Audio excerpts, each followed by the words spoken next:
আসসালামু আলাইকুম ওরহমতুল্লাহি ওয়াতালা বরকাতুহু আলহামদুলিল্লাহি রবিল আলামিন বিসমিল্লাহির রহমানির রহিম ওয়াসসালাতু ওয়াসসালামু আলা সাইয়্যিদিল মুরসালিন ওয়া খাতামান নাবিয়িন ওয়া আলা আলিহি ওয়া আসহাবিহি আজমাইন। খাজা এনায়েতপুরী শৈবাদ গবেষণা কেন্দ্রের স্টুডিওতে এখন যে যেখান থেকে যে অবস্থায় আমাদেরকে দেখতেছেন সকলের প্রতি আহ মোবারকবাদ এবং শুভেচ্ছা বিনিময় করছি। আজকে আমাদের পূর্ব নির্ধারিত যে বিষয় নফস এবং আত্মশুদ্ধি, এই বিষয় নিয়ে আমরা কথা বলবো ইনশাআল্লাহ। তো আমাদের সাথে আজকে স্টুডিওতে আছেন ডক্টর মোহাম্মদ আইব আলী। উনি হচ্ছে খাজা এনায়েতপুর শৈবাদ গবেষণা কেন্দ্রের একজন সুফি গবেষক এবং তাসাউফ গবেষক এবং লেখক। পাশাপাশি তিনি একজন বিশ্ববিদ্যালয়ের শিক্ষক এবং সম্প্রতি তিনি চীনের স্বনামধন্য বিশ্ববিদ্যালয় থেকে ডক্টর ডিগ্রি অর্জন করেছেন এবং তিনি একাডেমিকভাবে একজন মাওলানা এবং আইনজীবী। তো এবং তার অনেক লেখালেখি বই আছে এবং আমাদের খাজা এনায়েতপুর শৈবাদ গবেষণা কেন্দ্রটি হচ্ছে কোরআন, বিজ্ঞান, তরিকত এবং তাসাউফ নিয়ে এখানে আমরা গবেষণা করি। এই প্রতিষ্ঠানটির প্রতিষ্ঠাতা এবং পরিচালক professor doctor Mohammad Golam Dastagir, Toronto, Canada. এবং আমরা এখানে কয়েকজন, প্রায় ৪-৫ জন আমরা এখানে ডক্টর ডিগ্রি যারা করছি, যারা স্কলার এখানে আমরা কাজ করছি সাথে, এবং দেশে এবং দেশের বাইরে অনেকেই আমাদের সাথে এখানে কোরআন, বিজ্ঞান এবং তরিকত তাসাউফ নিয়ে কাজ করছে। তো ডক্টর মোহাম্মদ আইব আলী ভাইজান, আপনাকে স্বাগত জানাচ্ছি আমাদের স্টুডিওতে। আপনি ভালো আছেন? আলহামদুলিল্লাহ, আমি ভালো আছি। আপনাকে ধন্যবাদ আজকের এই অনুষ্ঠানে আমাকে আমন্ত্রণ জানানোর জন্য। জি, একজন আমাদেরকে সালাম জানিয়েছেন। ওয়ালাইকুম সালাম ওয়া রাহমাতুল্লাহ। আপনারা জানেন নফস এবং আত্মশুদ্ধি এই দুটি খুবই প্রয়োজন, বিশেষ করে নফসের ব্যাপারে। নফসে আম্মারা, নফসে লাওয়ামা, নফসে মুতমাইন্না। তো আল্লাহ পাক সূরা ফাজরের ২৭ থেকে ৩০ নম্বর আয়াতে অন্য দুটি নফসের কথা কিন্তু বলেননি। আল্লাহ পাক শুধুমাত্র নফস মুতমাইন্নাকে ডাকেন, বলে ইয়া আইয়াতুহান নাফসুল মুতমাইন্না, হে পবিত্র আত্মা, হে প্রশান্ত আত্মা, ইরজি ইলা রব্বিকি রাদিয়াতাম মারদিয়া, অর্থাৎ তোমার প্রতি আমি সন্তুষ্ট, তুমি আমার প্রতি সন্তুষ্ট। ফাদখুলি ফি ইবাদি ওয়াদখুলি জান্নাহ, নেককার বান্দাদের সঙ্গী হও এবং আমার বেহেশতে প্রবেশ করো। অর্থাৎ আমরা এখানে আমরা যদি তাফসির দেখি, তাফসির ইবনে কাসির, তাফসির ইবনে কুরতুবী এবং অন্যান্য তাফসিরি কিতাবগুলো যদি দেখি, এখানে বলতেছেন সেই পবিত্র আত্মার কথা, নফসে মুতমাইন্নার কথা বলতেছেন, যে নফসের প্রতি আল্লাহ খুশি এবং ওই নফস হচ্ছে আল্লাহর প্রতি খুশি। এটি হচ্ছে মুমিনের চূড়ান্ত সফলতা, যেখানে আল্লাহ পাক ডাকতেছেন তুমি আমার দিকে ফিরে আসো এবং তুমি। কিন্তু নফসে আম্মারা যাদের মধ্যে আছে, নফসে লাওয়ামা যারা মধ্যে আছে, তাদের কিন্তু আল্লাহ পাক ডাকতেছে না। তো এটা হচ্ছে মুমিনের একটা চূড়ান্ত সফলতা। আরেকটি বিষয় হচ্ছে তাসকিয়া, যেটাকে পবিত্র কোরআনে অজস্র আয়াত এখানে আছে এবং হাদিসে কারিমে এখানে আসছে যে তাসকিয়া মানে আত্মশুদ্ধি, সেলফ পিউরিফিকেশন, যেটা তাসকিয়াতু নাফস, সেলফ পিউরিফিকেশন। তারপর জান মালের বিভিন্ন ভাবে আমাদের পরিশুদ্ধির কথা আল্লাহ পাক বলতেছেন এবং হাদিসে পাকে আল্লাহ রাসূল সাল্লাল্লাহু আলাইহি ওয়াসাল্লাম বলছেন। এবং আল্লাহ রাসূল সাল্লাল্লাহু আলাইহি ওয়াসাল্লামের একটা হাদিস মোবারক আছেন, তিনি বলেছেন যে দেহের মধ্যে এক খণ্ড মাংসপিণ্ড থাকে যেটি পরিষ্কার, মানে সমস্ত দেহটা পরিষ্কার, সেটা হচ্ছে কি কল্ব বলেন। তো যাই হোক, এগুলো নিয়ে বিস্তর আলোচনা হবে। আমাদের যিনি আজকে আমাদের আলোচক ডক্টর মোহাম্মদ আইব আলী ভাইজান, এই বিষয়গুলো নিয়ে আলোচনা করবেন। প্রথমে জনাব মোহাম্মদ আইব আলী, আপনার কাছে জানতে চাবো আসলে নফস কি, নফস কত প্রকার এবং কি কি, কোরআন বা সুন্নাহ বা হাদিস ভিত্তিক আসলে নফস কি, এবং পাশাপাশি খাজা পীর এনায়েতপুরী রহমতুল্লাহ উনি নফস সম্বন্ধে কি বলছেন, তার শিক্ষা কি, এ বিষয়ে যদি আপনাদের আমাদের একটু বলেন জনাব আইব আলী। জি, আমাকে শুনতে পাচ্ছেন? হ্যাঁ, শোনা যাচ্ছে। আলহামদুলিল্লাহি রব্বিল আলামিন, ওয়াসসালাতু ওয়াসসালামু আলা সাইয়্যিদিল মুরসালিন ওয়া আলা আলিহি ওয়া আসহাবিহি ওয়া আহলি বাইতিহি তাহিরিন ওয়া তাহিরিন ওয়া আউলিয়াই মিল্লাতিহি আজমাইন। أما بعد فقد قال الله تعالى في كلامه المجيد: أعوذ بالله من الشيطان الرجيم، بسم الله الرحمن الرحيم. قد أفلح من تزكى وذكر اسم ربه فصلى. وقال تعالى في شان حبيبه ومحبوبه: إن الله وملائكته يصلون على النبي يا أيها الذين آمنوا صلوا عليه وسلموا تسليما. اللهم صل على سيدنا محمد وسيلتي إليك وله وسلم. الصلاة والسلام عليك يا رسول الله. الصلاة والسلام عليك يا حبيب الله. الصلاة والسلام عليك يا سيد المرسلين. الصلاة والسلام عليك يا رحمة للعالمين. প্রিয় দর্শক শ্রোতা, যে যেখান থেকে আজকের এই অনুষ্ঠান দেখছেন, আপনাদের সবাইকে আমি জানাই আন্তরিক মোবারকবাদ। আসসালামু আলাইকুম ওয়া রাহমাতুল্লাহি ওয়া বারাকাতুহু। আজকের যে আলোচ্য বিষয় আপনারা অলরেডি শুনলেন, এই বিষয়টি অত্যন্ত গুরুত্বপূর্ণ। বাংলাদেশের বর্তমান প্রেক্ষাপটে বিষয়টির গুরুত্ব কিন্তু অপরিসীম। আমাদের দেশ একটি মুসলিম সংখ্যাগরিষ্ঠ দেশ। প্রায় 16 কোটি মানুষের এই দেশে 90%-এরও বেশি মানুষ ইসলাম ধর্মের অনুসারী, আমরা জানি। কিন্তু আজ আমরা যদি আমাদের সমাজের দিকে তাকাই, তাহলে আমরা দেখব দুর্নীতি, মিথ্যাচার, প্রতারণা, নৈতিক পদস্খলন আমাদের সমাজকে রীতিমতো গ্রাস করে বসেছে। পারিবারিক কলহ, হিংসা, বিদ্বেষ ক্রমাগত বাড়ছে। আমরা যদিও নামাজ, রোজা, হজ, জাকাত এগুলো পালন করছি, কিন্তু আমাদের চরিত্রে গুণগত কোনো পরিবর্তন হচ্ছে না। আমাদের যে ভিতরের মানুষটা, এই মানুষটা কিন্তু আমাদের পরিবর্তন হচ্ছে না। আমার কাছে এখন যে বিষয়টা খুব বেশি মনে পড়ে, ছোট সময় আমরা যখন প্রাথমিক বিদ্যালয়ে পড়তাম, আমাদের শিক্ষকগণ বলতেন যে তোকে মানুষ করতে পারলাম না। তো তাহলে মানুষ, আমি তো মানুষ, মানুষ হিসেবে জন্মগ্রহণ করেছি, মানুষের মতো দেখতে অবয়ব, তাহলে আমাকে মানুষ করতে হবে কেন? ছোট সময় বাবা মা তারা বলতেন যে বাবা লেখাপড়া করে বড় ভালো মানুষ হবে। তা আমরা যদি মানুষ হিসেবে গড়ে উঠতে না পারি, তাহলে কিন্তু আমাদের এই জীবন সম্পূর্ণ ব্যর্থ। আমাদের কোনো সাফল্যই কিন্তু কোনো কাজে আসবে না। কোরআনে কারিমে আল্লাহ তাআলা বারংবার এই বিষয়টি আমাদের স্মরণ করে দিয়েছেন। রাসূলুল্লাহ সাল্লাল্লাহু আলাইহি সাল্লাম পবিত্র হাদিসে পাকে এই বিষয়গুলো কিন্তু আমাদেরকে স্মরণ করে দিয়েছেন। তাহলে আমাদের সমাজে আমরা বর্তমানে দেখতে পাই যে এমন কিছু ব্যক্তি যাদের দ্বারা এমন কিছু জঘন্য কাজ বা জঘন্য পাপ সংগঠিত হচ্ছে, যা কোনোভাবেই তার পদ পদবি, তার পোশাক আশাকের সঙ্গে যায় না, সম্পূর্ণ বেমানান। আপনারা মিডিয়ার মাধ্যমে জেনে থাকবেন। কিন্তু এর কারণ কি? কারণ হলো আমরা বাহ্যিক ইবাদত করছি, কিন্তু আত্মার পরিশুদ্ধি থেকে আমরা সম্পূর্ণ গাফেল হয়ে গিয়েছি। আমাদের এই প্রিয় মাতৃভূমি, এই ভূখণ্ড তথা ইন্ডিয়ান সাবকন্টিনেন্ট, এখানে অসংখ্য অলি আল্লাহ এই ভূখণ্ডে শোভাগমন করেছেন। তাদের পদচারণায় আমাদের এই পবিত্র মাতৃভূমি ধন্য হয়েছে। যেমন হযরত শাহজালাল ইয়ামানি রহমতুল্লাহ আলাই, আমার পীর হযরত খাজা এনায়েতপুরী রহমতুল্লাহ সহ অসংখ্য অলি আল্লাহ এই বাংলাদেশে পদার্পণ করেছেন। তাদের মাজার শরীফ রয়েছে এবং তাদের খানকা এবং দরগাহ এখনো বিদ্যমান রয়েছে। এবং এই কথা কিন্তু সর্বজন বিদিত, কেউ অস্বীকার করবেন না যে উপমহাদেশে, বিশেষ করে বাংলাদেশে ইসলাম প্রচার হয়েছে আল্লাহর আউলিয়াগণের মাধ্যমে। এই কথা আমরা কিন্তু অস্বীকার করতে পারবো না। আল্লাহর আউলিয়াগণ যে হিকমতের মাধ্যমে মানুষকে ইসলাম ধর্মে দীক্ষিত করেছেন, সেই বিষয়টি কেমন? তারা শুধু কালিমা পড়িয়েই ক্ষান্ত হননি, তারা মানুষের নফসকে পরিশুদ্ধ করেছিলেন এমনভাবে যাতে করে তারা বাহ্যিক ইবাদতের পাশাপাশি ভালো মানুষ হিসেবে গড়ে ওঠে, তাদের আত্মা পরিশুদ্ধ হয় এবং তারা সমাজের জন্য, দেশের জন্য, জাতির জন্য উপকারে আসে। এইভাবেই মানুষকে তারা গড়ে তুলেছিলেন। আধুনিক জড়বাদী এই সমাজে কিন্তু আমরা সেই পথ এবং সেই আদর্শ থেকে অনেকটাই বিচ্যুত হয়েছি, যার কারণে আমাদের সমাজে আজকে এই বিশৃঙ্খল অবস্থা। আল্লাহ তাআলা পবিত্র কালামে মজিদে এই বিষয়টি উল্লেখ করেছেন এভাবে, বিসমিল্লাহির রহমানির রহিম, কদ আফলাহা মান জাক্কাহা ওয়া কদ খাবা মান দাসসাহা। এই আয়াতের অর্থ হচ্ছে, নিশ্চয়ই সে ব্যক্তি সফল কাম হয়েছে যে তার নফসকে পরিশুদ্ধ করেছে, এবং সে ব্যক্তি ব্যর্থ হয়েছে যে তার নফস বা আত্মাকে কলুষিত করেছে। সূরা আশ-শামস আয়াত নাম্বার 9 এবং 10।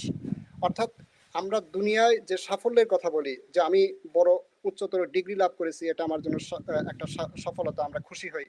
তারপরে আমরা অনেক ক্ষেত্রে আমরা দুনিয়ার যে সাফল্য, অর্থবিত্তের বিষয়ে আমরা দুনিয়াতে বড় সাফল্যের কথা বলি, মানদণ্ড বলি। কিন্তু আল্লাহ তাআলা বলছেন, যতক্ষণ পর্যন্ত তোমার এই নফস এটা পরিশুদ্ধ না হলো, বিশুদ্ধ না হলো, ততক্ষণ পর্যন্ত কিন্তু তুমি সফল হতে পারলে না। অর্থাৎ সফলতার মানদণ্ড হচ্ছে আমার ভিতরে যে মানুষটা, এটাকে আমি মানুষ করতে পারছি কিনা, আমি আলোকিত মানুষ হতে পেরেছি কিনা। তো এজন্য আজকের এই অনুষ্ঠানে আমরা জানবো নফসের পরিচয়। সম্মানিত উপস্থাপক ডক্টর জালাল উদ্দিন ভাই, উনি আমাকে প্রথমে যে বিষয়টি জানতে চেয়েছেন যে নফস বলতে আমরা কি বুঝি, কোরআন এবং হাদিসের রেফারেন্সে আধুনিক মনোবিজ্ঞানে আসলে আত্মা সম্পর্কে কি বলা হয়েছে।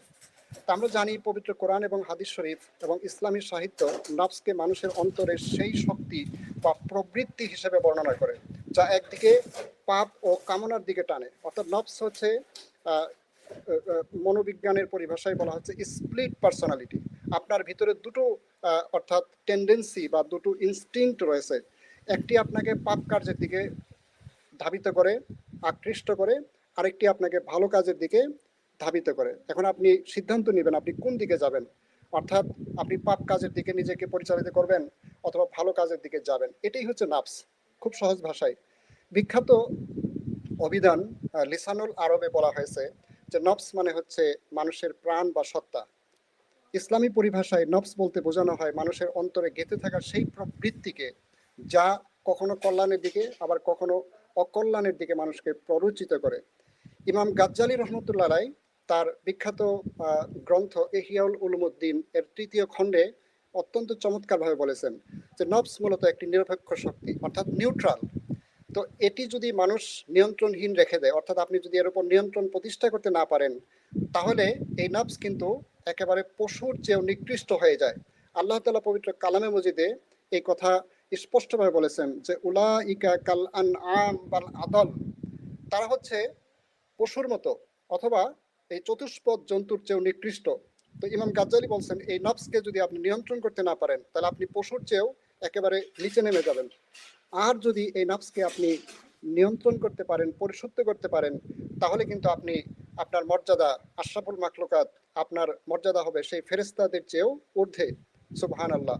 আল্লাহ তাআলা আমাদের সবাইকে বোঝার তৌফিক দান করুন।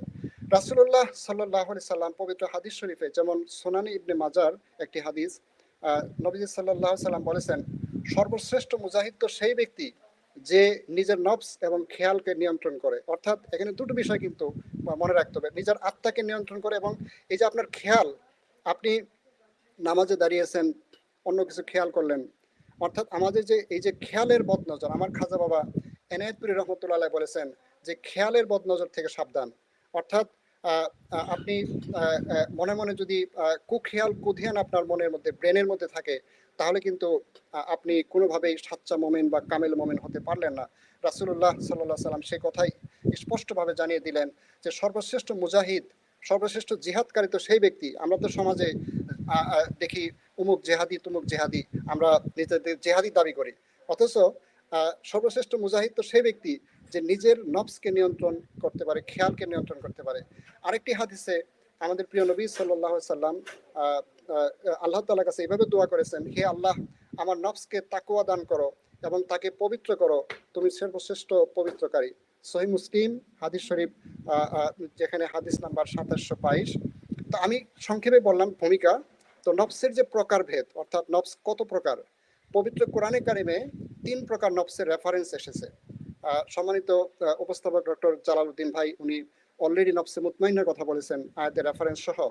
তা আমি খুব সংক্ষেপে এই 3 প্রকার নফসের কথা বলছি। সম্মানিত দর্শক শ্রোতা, কোরআনে কারিমে 3 প্রকার নফসের কথা যে বলা হচ্ছে তার মধ্যে হচ্ছে নফসে আম্মারা, নফসে লাওয়ামা, নফসে মুতমাইন্না।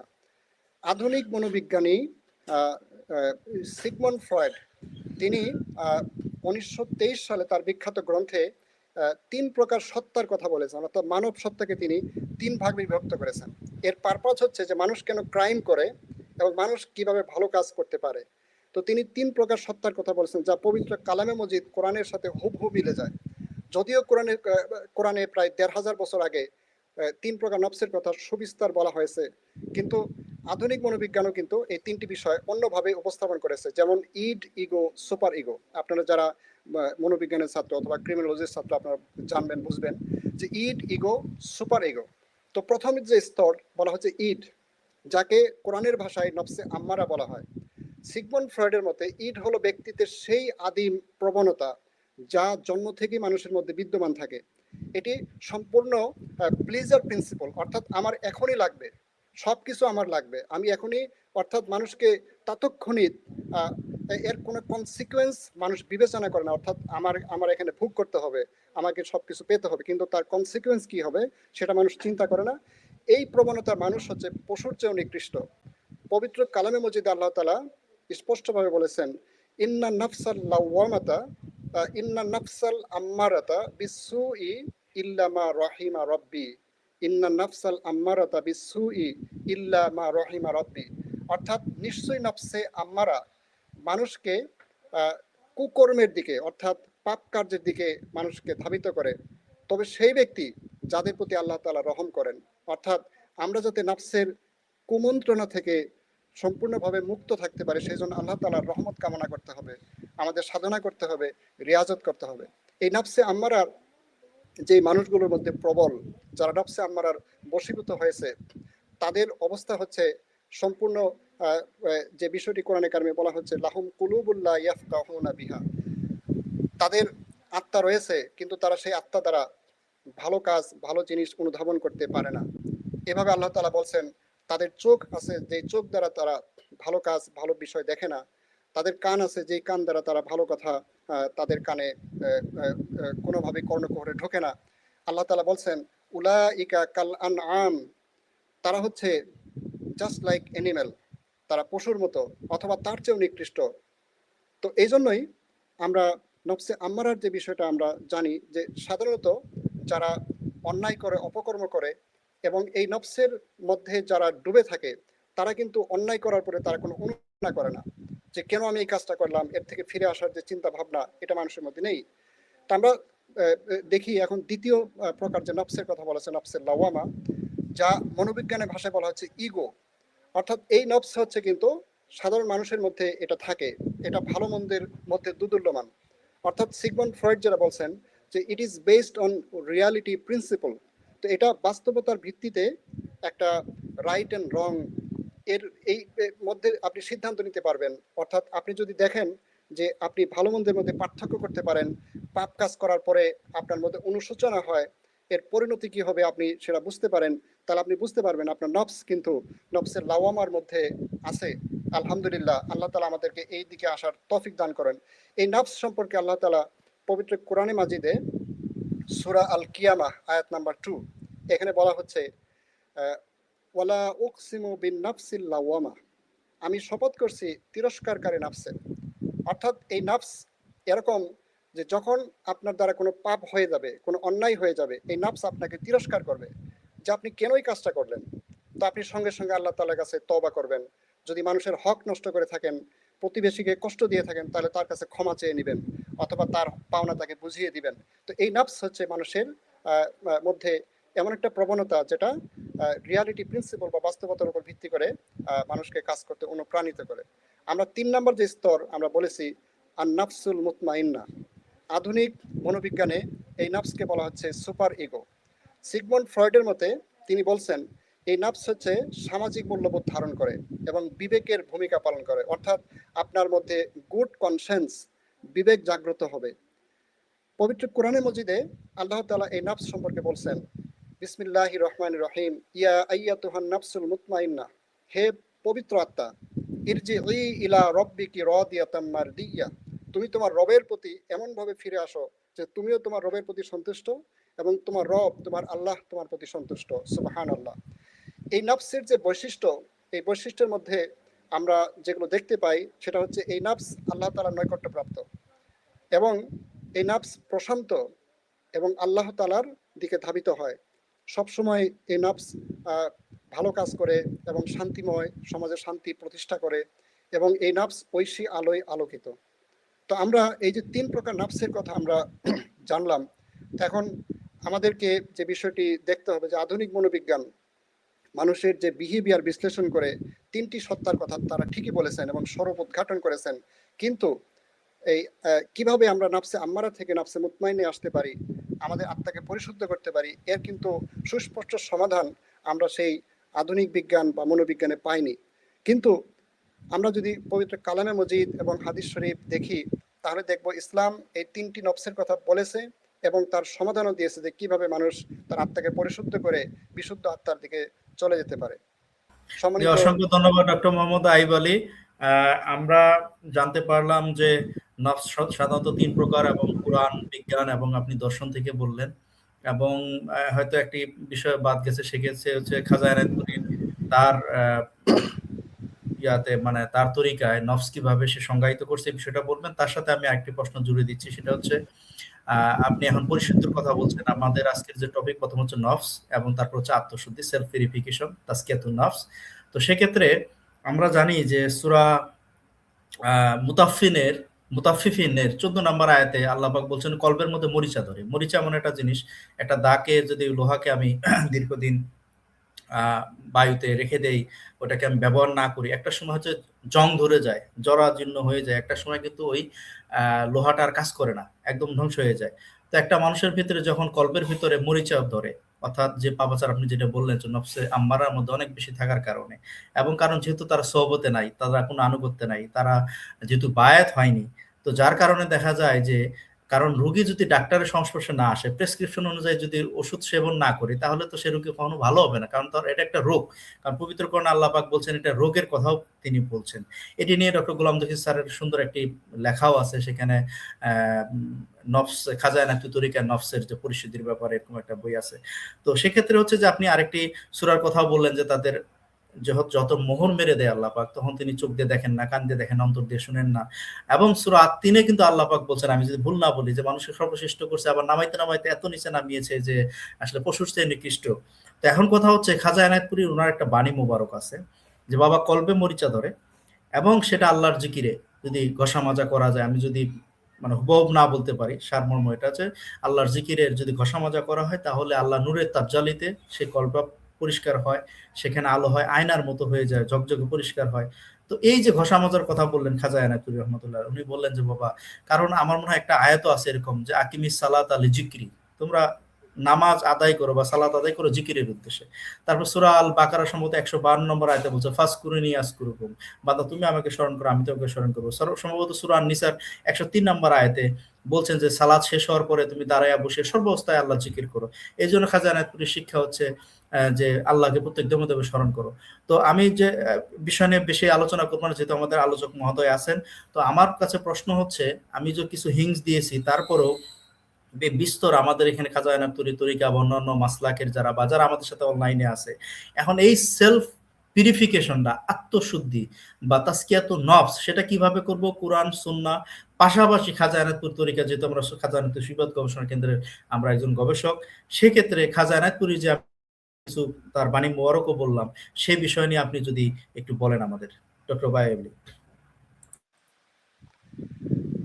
জি, আপনি অত্যন্ত সুন্দর করে বলেছেন, এবং পাশাপাশি ব্যাখ্যা বিশ্লেষণ করার জন্য যে স্তরগুলো লাগে সেগুলো আপনি অলরেডি হিন্টস দিয়েছেন। অসংখ্য ধন্যবাদ আপনাকে। তো নফসের যে পরিশুদ্ধতা, মানুষ কিন্তু, আমি আমার ভূমিকাতে বলেছি যে আমরা বাহ্যিকভাবে নিজেকে মানুষ দাবি করি, আমরা বেশ নামাজ কালাম এবং ভালো কাজ করার পরেও দেখা যাচ্ছে আমাদের দ্বারা অন্যায় কাজ হয়ে যাচ্ছে। কেন আমরা পাপ করব? পাপ পাপ থেকে আমরা কেন মুক্ত থাকতে পারছি না? তো আমরা কিন্তু আমাদের নিজের এই দেহ, অর্থাৎ কোনো রোগ হলে আমরা ডাক্তারের কাছে যাই, এর পরিশুদ্ধতা করি, বিভিন্ন ধরনের প্রসাধনী সামগ্রী ব্যবহার করি, কিন্তু আমাদের আল্লাহ তাআলা পবিত্র কালামে মজিদে স্পষ্ট করে বলেছেন যে ফি কুলুবিহিম মারদ, অর্থাৎ তাদের অন্তরের মধ্যে রোগ রয়েছে, অন্তরের মধ্যে অসুখ রয়েছে। আমাদের অন্তরে যে অসুখ আছে, অন্তরে যে রোগ আছে, এই অন্তরের চিকিৎসা করার জন্য কিন্তু আমরা কোথাও যাই না। তো এটাকে আবার দেখা যাচ্ছে যে বর্তমান এই সমাজে প্রচলিত আছে যে আধ্যাত্মিকতা বলতে কিছু নেই, আধ্যাত্মিকতার কোনো প্রয়োজন নেই। তো এটা আমাদের সমাজে প্রচার করা হয়েছে বা প্রচলিত রয়েছে, কিন্তু এটা সম্পূর্ণ ভুল ধারণা। আল্লাহ তাআলা আমাদের প্রিয় নবীজি সাল্লাল্লাহু আলাইহি সাল্লামকে পৃথিবীতে প্রেরণ করেছেন, তিনি আমাদের মাঝে আগমন করেছেন নবুয়তের পবিত্র দায়িত্ব নিয়ে, রেসালাতের পবিত্র দায়িত্ব নিয়ে।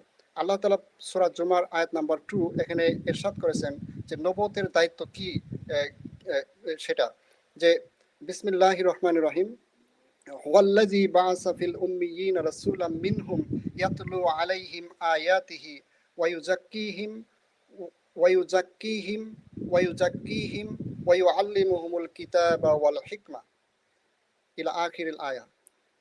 এর অর্থ হচ্ছে, তিনি আল্লাহ তাআলা উম্মীদের মধ্যে, অর্থাৎ যারা ছিল নিরক্ষর, তাদের মধ্যে এমন একজন রাসূল পাঠিয়েছেন যিনি তাদের কাছে তার কোরআন বা আয়াতসমূহ তেলাওয়াত করে শোনান, তাদেরকে কোরআন শিক্ষা দান করেন এবং তাদেরকে পরিশুদ্ধ করেন। আমি আবার বলছি, রাসূলুল্লাহ সাল্লাল্লাহু আলাইহি সাল্লাম কোরআনে কারীম শিক্ষা দেওয়ার পাশাপাশি তাদেরকে পরিশুদ্ধ করেন, তাদেরকে কিতাব এবং হিকমাত এবং জ্ঞান বিজ্ঞান শিক্ষাদান করেন। তো এখানে দর্শক শ্রোতা আপনারা লক্ষ্য করুন যে নবুয়তের যে দায়িত্ব আল্লাহ তাআলা বর্ণনা করলেন, তার মধ্যে অন্যতম কিন্তু তাজকিয়াতুন নফস, যে রাসূল সাল্লাল্লাহু আলাইহি সাল্লাম মানুষকে এবং বাহিরে, অর্থাৎ তিনি শরিয়ার সেই নিয়ম কানুন শিক্ষা দিয়েছেন, তার পাশাপাশি আত্মিকভাবে এতটাই উন্নত করেছিলেন। নবী সাল্লাল্লাহু আলাইহি সাল্লাম বলেছেন খায়রুল কুরুনি কারনি, অর্থাৎ আমার জামানা হচ্ছে স্বর্ণযুগ।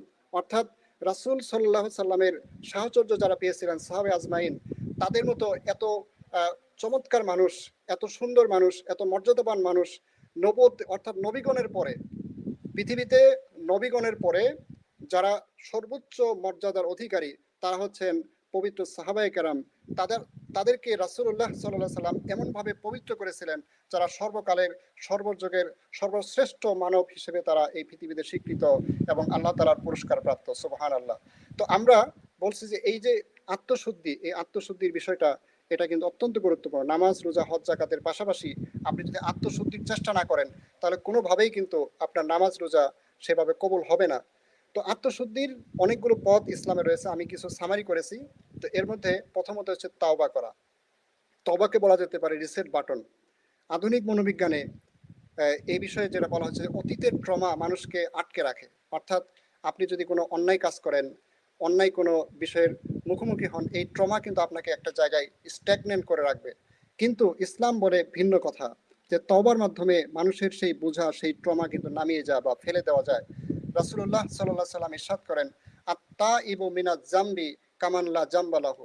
অর্থাৎ যে ব্যক্তি কায়মনে বাক্যে আল্লাহর দরবারে তওবা করে তার অবস্থা এরকম যে তার কোনো গুনাহ রইল না, অর্থাৎ তিনি সম্পূর্ণ পবিত্র হয়ে গেলেন। খাজা ইনায়েতপুরী রহমতুল্লাহ আলাই আমাদেরকে যে শিক্ষা দিয়েছেন যে সকাল সন্ধ্যায় আল্লাহ তাআলার দরবারে নিজের গুনার জন্য তওবা করা। অর্থাৎ আপনি ফজর নামাজ পড়বেন, ফজর নামাজের পরে ৭ বার পড়বেন আস্তাগফিরুল্লাহ রব্বি মিন কুল্লি জামবি ওয়া আতুবু ইলাইহি। অর্থাৎ দিনের শুরুতে আপনি আল্লাহ তাআলার কাছে তওবা করলেন। আমাদের প্রিয় নবী সাল্লাল্লাহু আলাইহি সাল্লাম আমাদেরকে শিক্ষা দেওয়ার জন্য, যদিও তার জীবনে কোনো গুনাহ ছিল না, তিনি সম্পূর্ণ মাসুম, তো তিনি হাদিস শরীফে এসেছে কমপক্ষে ১০০ বার তিনি তওবা করতেন আমাদেরকে শিক্ষা দেওয়ার জন্য বা আমাদের জন্য ইস্তেগফার করতেন। তো তওবার যে গুরুত্ব, খাজা ইনায়েতপুরী বলেছেন বাদ আসর তোমরা আল্লাহ তাআলার দরবারে তওবা করো, বাদ মাগরিব তোমরা আল্লাহ তাআলার দরবারে তওবা করো, এবং শেষ রাতে রহমতের সময় তাহাজ্জুদের সময় উঠে আল্লাহ তাআলার কাছে গুনাহ মাফ চাও। অর্থাৎ তওবার যে বিষয়, যে শিক্ষা খাজা ইনায়েতপুরী দিয়েছেন যে কিভাবে তওবা করতে হবে, সেই বিষয়টাও তিনি আমাদেরকে শিখিয়ে দিয়েছেন। তওবা করাতে ৩টি শর্ত হচ্ছে অনুশোচনা করা।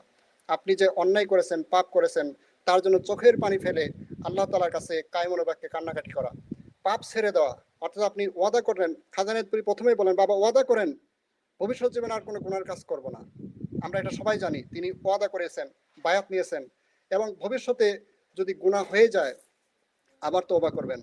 তো এরপরে যে বিষয়টি সম্মানিত উপস্থাপক ডক্টর জালাল ভাই বলছেন যে আল্লাহ তাআলার জিকির করা, অর্থাৎ খাজা ইনায়েতপুরী বলছেন যে কালবেও মরিচা ধরে, অর্থাৎ মানুষের অন্তরে কি হয়, অর্থাৎ মানুষ একটা গুনাহ করে তার অন্তরে একটা কালো দাগ পড়ে যায়, আরেকটা গুনাহ করে আরেকটা দাগ পড়ে যায়, যে কালবে মরিচা ধরে। আল্লাহর জিকিরের মাধ্যমে ঘষা মাজা করলে সেই কাল্ব পরিষ্কার হয়ে যায়, আল্লাহর তাজাল্লিতে সেই কাল্ব নুরানি হয়ে যায়। বলেন সুবহানাল্লাহ।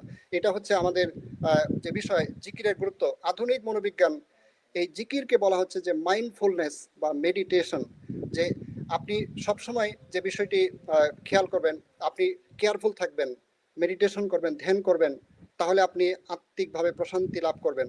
আল্লাহ তাআলা পবিত্র কালামে মজিদে এ সম্পর্কে বলেন আলা বিযিকরিল্লাহি তাতমাইন্নুল কুলুব, সাবধান, নিশ্চয়ই আল্লাহর জিকিরের মাধ্যমেই আমাদের আত্মাসমূহ পরিশুদ্ধ হয় এবং পবিত্র হয়।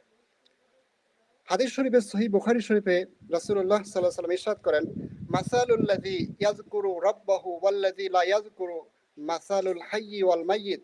অর্থাৎ যে ব্যক্তি আল্লাহর জিকির করে, যার মনে, যার কালবে আল্লাহর জিকির হয় আর যার কালবে আল্লাহর জিকির হয় না, তাদের সম্পর্কে আমার নবী সাল্লাল্লাহু আলাইহি সাল্লাম যে উদাহরণ দিলেন, যে তাদের উদাহরণ হচ্ছে, তাদের এক্সাম্পল হচ্ছে জীবিত এবং মৃতের মতো।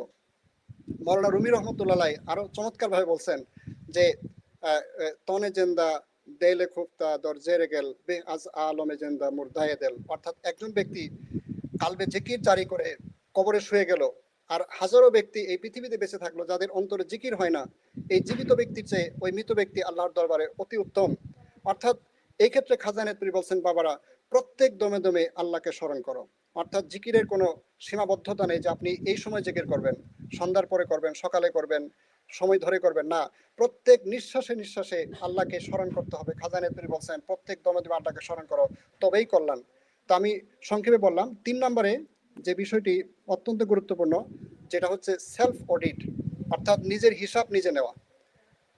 ইসলামের দ্বিতীয় খলিফা হযরত ওমর রাদিয়াল্লাহু তাআলার একটি কওল রয়েছে। তিনি বলছেন, হাসিবু আনফুসাকুম ক্বাবলা আন তুহাসাবু, অর্থাৎ তোমার হিসাব তো আল্লাহ তাআলা নেবেন, তার আগে তুমি নিজের হিসাবটা নিজে নিয়ে নাও। অর্থাৎ জীবনের সমস্ত গুনার জন্য তো তওবা করবেন, তারপরে নিজেকে অডিট করতে হবে, জিজ্ঞাসা করতে হবে যে সারাদিন আমি কি পাপ কাজ করলাম, এই কাজগুলো আমি কেন করলাম। তো এই কাজগুলো থেকে আল্লাহ তাআলার কাছে তওবা করা এবং পরের দিন নিজেকে সংশোধন করে সমাজে পরিচালিত করা, এর নাম হচ্ছে আপনি নিজেকে অডিট করলেন। তারপরে আরেকটা অত্যন্ত গুরুত্বপূর্ণ, আমাদের সম্মানিত উপস্থাপক ভাই উনি বলছেন যে সৎসঙ্গ, অর্থাৎ আপনি সৎসঙ্গের যদি অনুসারী না হন, তাহলে কোনোভাবেই আপনার আত্মা এই বর্তমান যে প্রেক্ষাপট ফেতনা ফাসাদের জামানায় পরিশুদ্ধ করা খুবই মুশকিলের বিষয়। আধুনিক মনোবিজ্ঞানে এটাকে বলা হচ্ছে গ্রুপ থেরাপি। অর্থাৎ আপনি ভালো মানুষের সঙ্গে যদি যান তাহলে আপনার মধ্যে চেঞ্জ আসবে, পরিবর্তন আসবে। আপনি চোরের সাথে গেলে আপনি ওই চোরের স্বভাব চরিত্র আপনি গ্রহণ করবেন, আর যদি ভালো মানুষের সাথে যান তাহলে আপনার মধ্যে পরিবর্তন আসবে। এটা আধুনিক মনোবিজ্ঞানও স্বীকার করে। ইসলাম বলে আরো পরিষ্কারভাবে আল্লাহ তাআলা বলছেন, জলদ গম্ভীর সুরে আল্লাহ তাআলা বলছেন, ইয়া আইয়ুহাল্লাযীনা আমানুত্তাকুল্লাহ ওয়া কুনু মাআস সাদিকিন, সূরা আত-তাওবা আয়াত নাম্বার 119। এখানে আল্লাহ তাআলা বললেন, হে ঈমানদারগণ, আল্লাহকে ভয় করো এবং সত্যবাদীদের সাথে থাকো।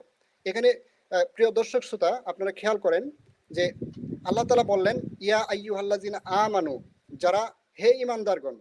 আমার প্রশ্ন হলো, আমি তো ঈমানদার, আমি তো ঈমান গ্রহণ করেছি, আমাকে কিন্তু আল্লাহ তাআলা বলছেন ইয়া আইয়ুহান নাস বলেননি, বলছেন ইয়া আইয়ুহাল্লাযীনা আমানু, তোমরা ঈমান আনয়ন করেছো, ভালো কথা। ইত্তাকুল্লাহ, আমি আল্লাহকে ভয় করো, তাকওয়া অর্জন করো, এবং ওয়া কুনু মাআস সাদিকিন, এবং তোমরা সত্যবাদীদের সঙ্গী হয়ে যাও। এটা আল্লাহ তাআলার আদেশ, ইম্পেরাটিভ সেন্টেন্স। আল্লাহ তাআলা এখানে আদেশ দিলেন, অর্ডার দিলেন যে ঈমান আনয়ন করা এবং তাকওয়া অর্জন করাই যথেষ্ট নয়, বরং ঈমান এবং তাকওয়াকে হেফাজত করার জন্য তোমাকে কি করতে হবে? সত্যবাদীদের সঙ্গী হতে হবে। এখানে সত্যবাদী, এটা খুবই একটা সরলীকরণ। কোরআনে কারিমে এটা বান্দাদের, আল্লাহ তাআলা প্রিয় বান্দাদের একটা স্টেজ, একটা মর্যাদার কথা বলা হয়েছে। বিখ্যাত তাফসির তাবারির মধ্যে ওয়া কুনু মাআস সাদিকিনের তাফসির করতে গিয়ে তাফসির কারক বলেন যে আমাদেরকে যেটা করতে হবে, আল্লাহ তাআলা যে বিষয়টা বুঝিয়েছেন সেটা হচ্ছে যে কুনু ফিদ দুনিয়া মিন আহলি বিলায়াতিল্লাহি ওয়া তাআতিহি, যে তোমরা এই পৃথিবীতে আল্লাহর বেলায়েত প্রাপ্ত বান্দা যারা। এই যে বেলায়েত মানে হচ্ছে আরবি শব্দ, এর মানে হচ্ছে আল্লাহর নৈকট্য প্রাপ্ত বান্দা, তাদেরকেই অলি আল্লাহ বলা হয়, তাদেরকে কামেল পীর বলা হয়। যিনি অলি তিনিই পীর। আমি কিন্তু ভণ্ড পীরের কথা বলছি না। অর্থাৎ বাজারে ভণ্ড পীরের সরাসরি আছে। আমার খাজা বাবা নাইতুর রহমতুল্লাহ তিনিও সতর্ক করে বলছেন, বাবারা একসময় পীরের বয়াত নামবে, তো তোমরা যাচাই বাছাই করে মুরিদ হবে, আদারওয়াইজ তোমাকে কিন্তু প্রতারিত হওয়ার সম্ভাবনা আছে। তা আমাকে মাফ করবেন, আপনারা মানে সেই দিকে চিন্তা করবেন না, সবসময় ভালো বিষয় চিন্তা করবেন। আল্লাহ তাআলা কোরআনে বলছেন ওয়া কুনু মা'আস সাদিকিন, এবং তাফসীরের কিতাবে অর্থাৎ উলুমুল কোরআনে কোরআন শিক্ষা করতে হলে তাফসীরে তাবারির কোনো বিকল্প নেই। এখানে তাফসীর কারক স্পষ্টভাবে বলছেন যে কুনু ফিদ দুনিয়া মিন আহলি বিলায়াতিল্লাহ, পৃথিবীতে যারা আল্লাহর বেলায়েত পেয়েছেন তাদের সঙ্গী হয়ে যাও। এর উপকারিতা কি? এক হাদিস শরীফে রাসূলুল্লাহ সাল্লাল্লাহু আলাইহি সাল্লাম ইরশাদ করেন যে তুমি যদি কোনো আতর বিক্রেতার কাছে যাও, যিনি আতর বিক্রি করেন, তোমার যদি টাকা পয়সা না থাকে, আতর কিনতে না পারো, তাহলে আতরের একটু গন্ধ কিন্তু তুমি পাবা, সুগন্ধি তোমার শরীরে আসবে, আসবে না? আসবে। অর্থাৎ একটু আতর এমনি তোমাকে দিয়ে দিবে, আতরের সুগন্ধি পাবে। তো আল্লাহর অলিদের সংস্পর্শে গেলে আমি যদি ভালো মানুষ নাও হতে পারি, আল্লাহ তাআলার সুগন্ধি, সেই ফায়েজ এবং বরকত আমার মধ্যে আসবে। তো এটা ভিন্ন আলোচনা। অর্থাৎ গ্রুপ থেরাপি বা সৎসঙ্গ, এই সৎসঙ্গের মাধ্যমে কিন্তু আত্মশুদ্ধি করতে হবে। একজন কামেল মুকাম্মেল আল্লাহর অলি, আমরা অসুস্থ হলে ডাক্তারের কাছে যাই, আমার মনের যে রোগ, এর জন্য আমরা কিন্তু আধুনিক মনোবিজ্ঞান, আমরা একজন সাইকিয়াট্রিস্টের কাছে যাই যে মানসিক চিকিৎসার জন্য।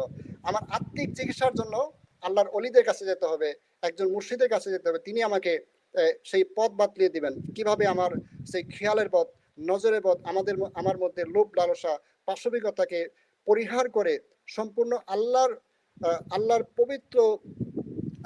পবিত্র আহ্বানে সাড়া দিয়ে আমি কিভাবে নিজেকে সুপর্দ করতে পারি সেই দিকে ধাবিত করার জন্য একজন কামেল এবং মোকাম্মেল আল্লাহর ওলির সোহবত লাভ করা অত্যন্ত গুরুত্বপূর্ণ। কোরআন এবং হাদিস সেই কথাগুলো বলে। যেমন আমরা 5 ওয়াক্ত নামাজে আমরা কিন্তু সবসময় এই সূরা ফাতিহা আমরা তেলাওয়াত করি, সেখানে বলি আমরা যে ইহদিনাস সিরাতাল মুস্তাকিম, হে আল্লাহ আপনি আমাদেরকে সরল এবং সঠিক পথ দেখান। এই সরল সঠিক পথ কোনটি আল্লাহ তাআলা বলছেন, তো তোমরা এভাবে বলো সিরাতাল্লাযিনা আনআমতা আলাইহিম। কবি নজরুল বলেছেন, চালাও সে পথে যে পথে তোমার প্রিয়জন গেছে চলি। অর্থাৎ তোমার নিয়ামত প্রাপ্ত বান্দা যারা তোমার নিয়ামত পেয়েছেন তাদের পথে আমাদেরকে পরিচালিত করুন। তো 5 নম্বর যে বিষয় আমরা বলছি যে কিভাবে আত্মশুদ্ধি করা যায়, এর অন্যতম আরেকটা বিষয় হচ্ছে আমি একজন কামেল পীরের কাছে গেলাম, মুরিদ হলাম, কিন্তু কোনো লেখাপড়া করলাম না, সাধনা করলাম না, আমল করলাম না, তাহলে কিন্তু আমার আত্মশুদ্ধি হবে না। আত্মশুদ্ধি করতে হলে সেই কামেল পীরের শিক্ষা মোতাবেক আমাকে কি করতে হবে, পরিশ্রম করতে হবে। একে বলা হচ্ছে মুজাহাদা, অর্থাৎ চেষ্টা করা, নফসের বিরুদ্ধে জিহাদ করা। তো এখানে রাসূলুল্লাহ সাল্লাল্লাহু আলাইহি সাল্লাম উহুদের যুদ্ধ থেকে যখন বিজয়ের বেশে ফিরে আসলেন, মদিনার উপকণ্ঠে এসে সাহাবায়ে কেরামকে বললেন যে রাজাআনা মিনাল জিহাদিল আসগরি ইলাল জিহাদিল আকবার জিহাদুন নাফস, যে আমরা ছোট জিহাদ থেকে বড় জিহাদের দিকে ফিরলাম। আর এই বড় জিহাদ কি, সেটা হচ্ছে নফসের বিরুদ্ধে জিহাদ করা। কোরআনে কারিমে আল্লাহ তাআলা এ সম্পর্কে ইরশাদ করেন, ওয়াল্লাযীনা জাহাদু ফিনা লানাহদিয়ান্নাহুম সুবুলানা, অর্থাৎ যারা আমার পথে সাধনা করে আমি অবশ্যই তাদের পথ দেখাই। অর্থাৎ এই নফসকে পরিশুদ্ধ করার জন্য আপনি যদি চেষ্টা করেন, নফসকে যদি বশে আনতে পারেন, তাহলে কিন্তু আপনি হলেন একজন কি প্রকৃত মুজাহিদ, প্রকৃত জিহাদকারী। এবং এইভাবে আপনি মৃত্যুবরণ করলে আল্লাহ তাআলা আপনাকে শাহাদাতের মর্যাদা দান করবেন। সুবহানাল্লাহ। সিগমন্ড ফ্রয়েড এই বিষয়ে অত্যন্ত গুরুত্বপূর্ণ একটি কথা বলছেন যে আপনার নফসে আম্মারা এটা হচ্ছে just like a horse and you are the horse rider. অর্থাৎ আপনার নফসে আম্মারা হচ্ছে একটা ঘোড়া আর আপনি হচ্ছেন ঘোড়সওয়ার। It depends on you how you will ride your horse. আপনার হর্স, আপনার ঘোড়া আপনি কিভাবে চালাবেন, ইট ডিপেন্ডস অন ইউ। আর হর্স, এই ঘোড়া চালানোর জন্য যে পদ্ধতি, এই পদ্ধতি আল্লাহর কামেল অলিগণ আমাদের বাতলিয়ে দিয়েছেন যুগ যুগ ধরে। অর্থাৎ ইসলামের এই 1500 বছর বয়স যে সময় অতিক্রান্ত হয়েছে, সাহাবায়ে কেরাম আল্লাহ রাসূল সাল্লাল্লাহু আলাইহি সাল্লামের সেই প্রত্যক্ষ তত্ত্বাবধানে তাদের আত্মাকে পরিশুদ্ধ করেছিলেন। সাহাবায়ে কেরামের সেই ধারা সিদ্দিক আকবর, হযরত আবু বকর রাদিয়াল্লাহু তাআলা আনহু, হযরত ওমর, উসমান, হযরত আলী কাররামাল্লাহু ওয়াজহাহু, এইভাবে সাহাবায়ে কেরাম আহলে বায়তের মাধ্যমে, আল্লাহর ওলিদের মাধ্যমে এই ধারা কিন্তু আজও বর্তমান রয়েছে। কিভাবে আত্মশুদ্ধি করতে হবে, সাধনা করতে হবে, রিয়াজত করতে হবে। সম্মানিত উপস্থাপক ভাই উনি বলছেন যে খাজা এনায়েতপুরী রহমতুল্লাহ এ সম্পর্কে কি বলছেন, কি শিক্ষা আমাদের দিয়েছেন। আমি বলবো দয়াল সাজ্জাদানসীন হুজুর পাক হযরত খাজা কামাল উদ্দিন নূহ মিয়া রহমতুল্লাহি আলাই তিনি বহুবার বলছেন যে আমার খাজা বাবা শাহ এনায়েতপুরী রহমতুল্লাহ তিনি হলেন মহাসমুদ্র আর আমরা হচ্ছি ছিটাফোঁটা। তাহলে মহাসমুদ্রের যে পানি পরিমাপ করা এটা আমাদের পক্ষে সম্ভব নয়। খাজা এনায়েতপুরী আমাদের যে শিক্ষা দিয়েছেন তার অমীয় বাণী, তিনি বলছেন আমি অলরেডি উল্লেখ করেছি, প্রত্যেক দমে দমে আল্লাহকে স্মরণ করো তাহলেই কল্যাণ বা তবেই কল্যাণ। তো আরেকটি বিষয় অত্যন্ত চমৎকার আজকের এই বিষয়ে, যেই আমাদের বক্তব্যের মূল থিম যার উপর ডিপেন্ড করে, যে খাজা এনায়েতপুরী রহমতুল্লাহ শেখ সাদী রহমতুল্লাহের একটি কৌল বা একটি কবিতা তিনি উল্লেখ করেছেন। তারপরে নফস সম্পর্কে তিনি বলছেন যে আমি অনুবাদ করছি যে যদি তুমি মানুষ হও নিজের জান বা আত্মাকে পাক করিবার চেষ্টা করো।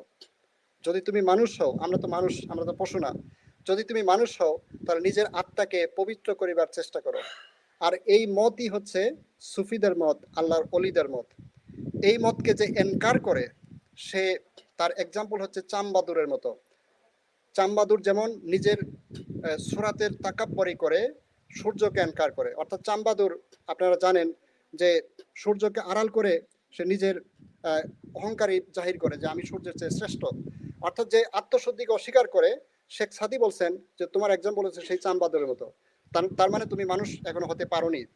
তো এভাবে খাজা এনায়েতপুরী বলছেন যে এখন তোমরা ধরে নাও যে আত্মশুদ্ধি কতটা গুরুত্বপূর্ণ। যে তোমরা আত্মাকে পাক এবং পবিত্র করো, যেটা জান সেটাই প্রাণ, সেটাই মন এবং সেটাই লতিফা। লতিফাকে আল্লাহর নামে তাজা করিলে, ফায়েজের দ্বারা ঘষামাজা করিলে, আল্লাহর নাম প্রাণের ভিতরে অঙ্কিত হইলে প্রাণের ভিতরে আল্লাহর মহব্বতের মিষ্টি আসিবে এবং লতিফা আল্লাহর নামে তাজা হবে এবং আল্লাহ তাআলা নূর তোমার মধ্যে অবতীর্ণ হবে। আরেকটি বিষয় আমি বলে শেষ করছি। খাজা নায়েতপুরী রহমতুল্লাহ তিনি ছিলেন এই জামানার মুজাদ্দিদ।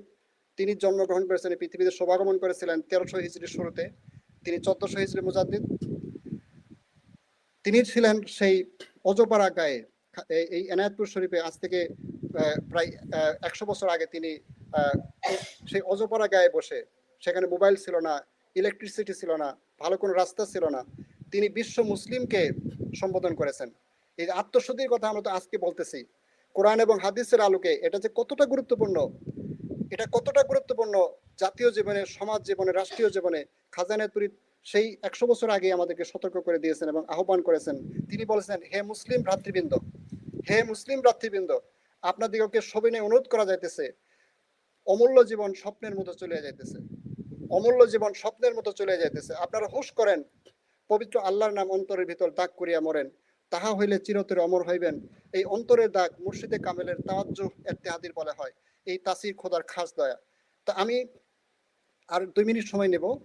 যে আত্মশুদ্ধি করতে হলে আপনার যে বিষয়টি খেয়াল রাখতে হবে, এক হাদিস শরীফে এভাবে এসেছে, সাহাবায়ে কেরাম রাসূলুল্লাহ সাল্লাল্লাহু আলাইহি সাল্লামের পবিত্র নুরানি চেহারা মোবারক দেখে তাদের মনের পরিবর্তন এসে যেত, সঙ্গে সঙ্গে পরিবর্তন হয়ে যেত। এক সাহাবী এসে দয়াল নবী সাল্লাল্লাহু আলাইহি সাল্লামের কাছে আরজ করলেন। তিনি পরে সাহাবী হয়েছেন, তখন সাহাবী ছিলেন না, তিনি একজন বেদুইন। তিনি এসে বললেন, ইয়া রাসূলুল্লাহ, আমাকে জেনা করার অনুমতি দেন। তখন অন্যান্য সাহাবায়ে কেরাম তারা অত্যন্ত বিরক্ত হলেন তার প্রতি।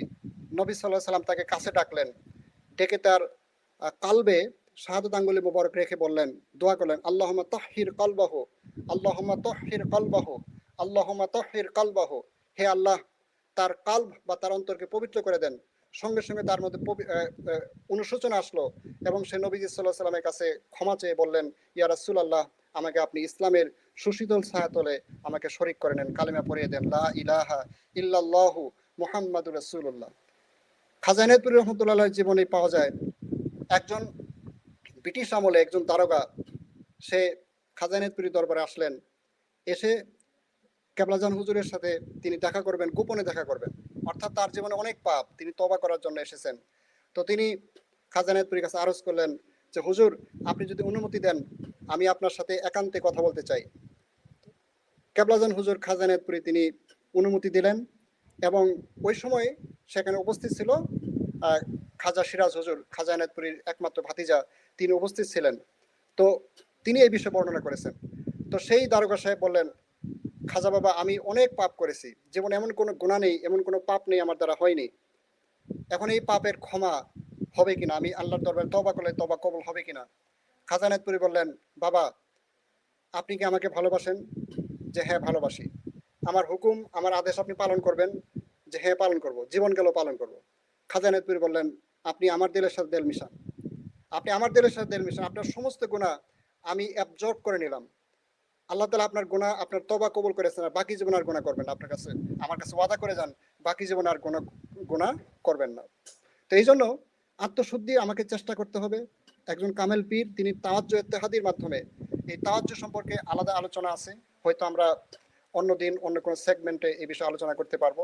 যে মুর্শিদে মুকাম্মেল তিনি তাওয়াজ্জুহর মাধ্যমে একজন মানুষের যে মোটিভেশন, অর্থাৎ আধুনিক মনোবিজ্ঞান মানুষকে বাহ্যিকভাবে বিভিন্ন প্রেসক্রিপশনের মাধ্যমে মোটিভেশন দেন, আর আল্লাহর অলিগণ ঐশিক ইন্সপিরেশন, ডিভাইন ইন্সপিরেশনের মাধ্যমে মানুষের আত্মাকে পবিত্র করেন এবং মানুষকে এমনভাবে ইন্সপিরেশন দান করেন সেই মানুষটার জীবনে গুনাহ করতে পারে না, এই মানুষটা নফসে আম্মারা থেকে নফসে মুতমাইনে চলে যায়।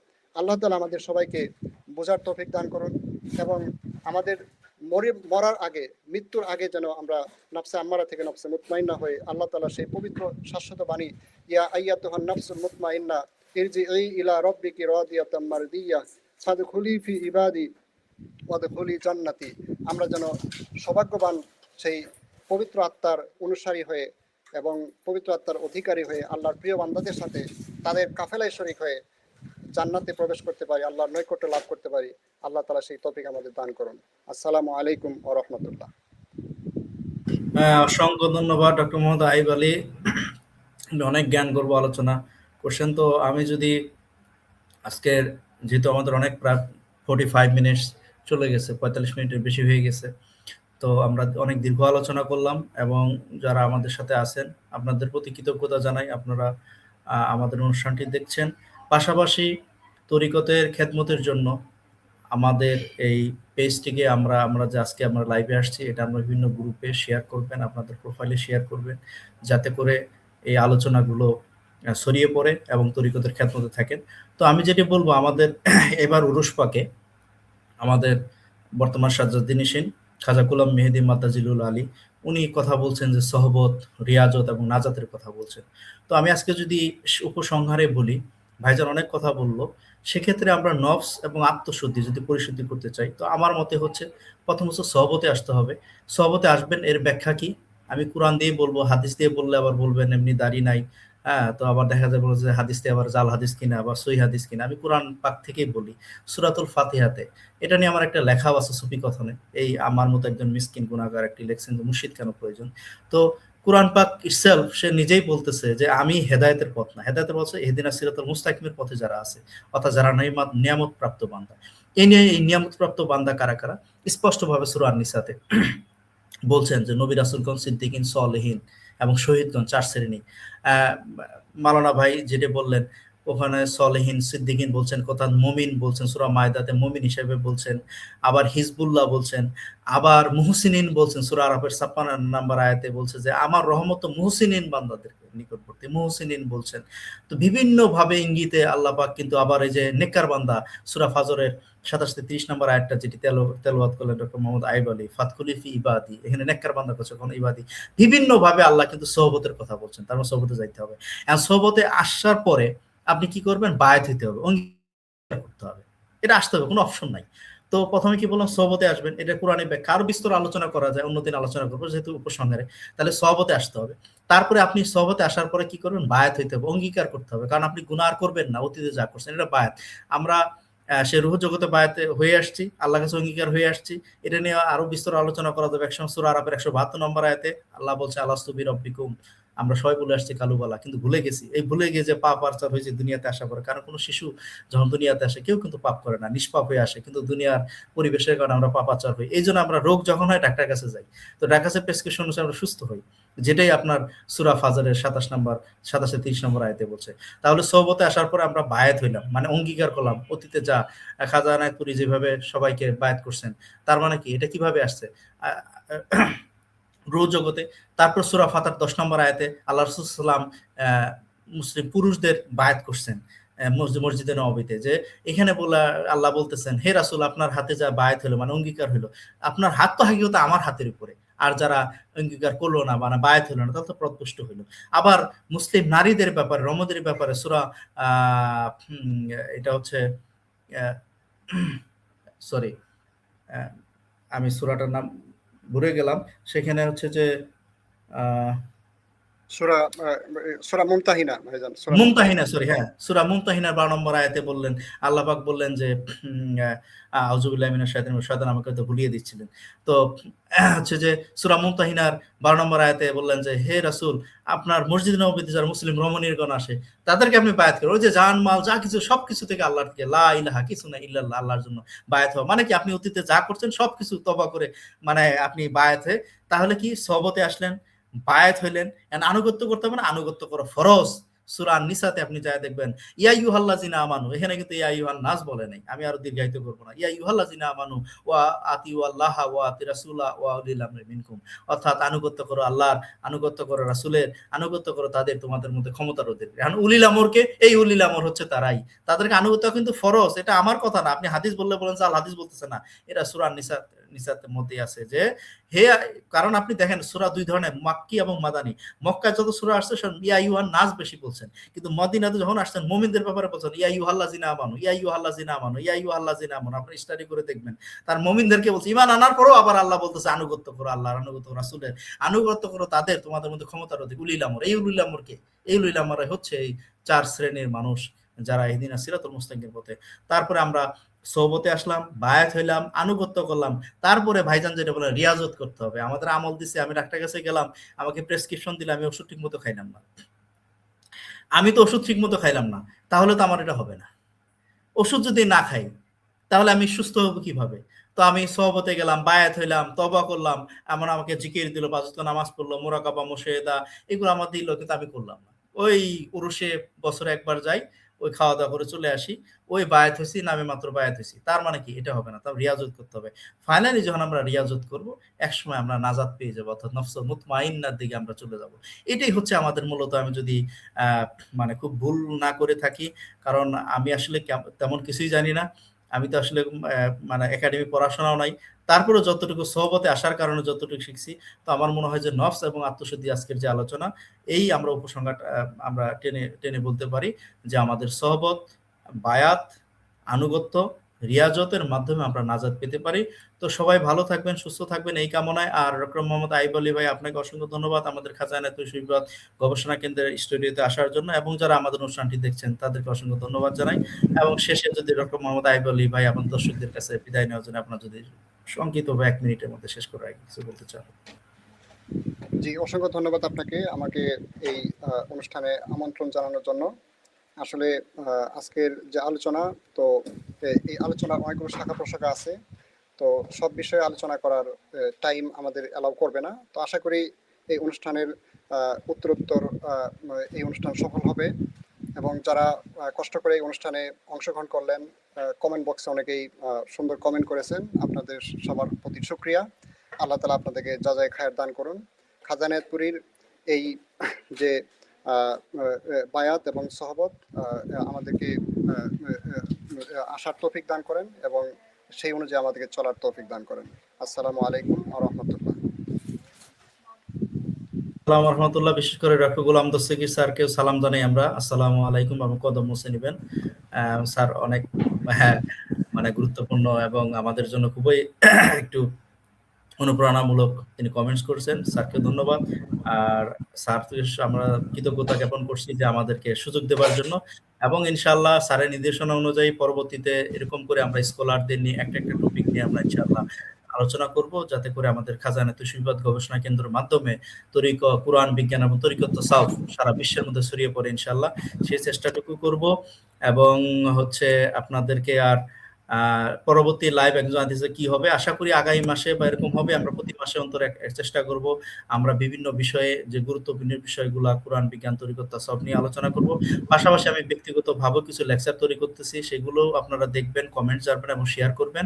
আমাদের পেজটাকে শেয়ার করার জন্য বা আজকে থাকার জন্য সবাইকে অসংখ্য ধন্যবাদ জানাচ্ছি, সবার প্রতি কৃতজ্ঞতা জানিয়ে, এবং আল্লাহ রাব্বুল আলামিনের প্রতি আমরা কৃতজ্ঞতা জানাচ্ছি, এবং লক্ষ্য করি দরুদ ও সালাম তাজদারে মদিনা সাইদুল মুরসালিন খাতামান নাবিন সারওয়ারে কায়নাত মুফাক্কারে মাওজুদাত হযরত আহমদ মুস্তাফা মুহাম্মদ মুস্তাফা সাল্লাল্লাহু আলাইহি সাল্লামের উপরে, এবং আমাদের পিরানা পীর এবং আমাদের মহান পীর খাজা এনায়েতুর রহমাতুল্লাহ তার পাক আওলাদের প্রতি তাদেরও শান্তি কামনায় এবং তাদের প্রতি আমি কদম মুছে আরজ করে আজকে আমরা অনুষ্ঠানটা শেষ করছি। আসসালামু আলাইকুম ওয়া রাহমাতুল্লাহি ওয়া বারাকাতুহু।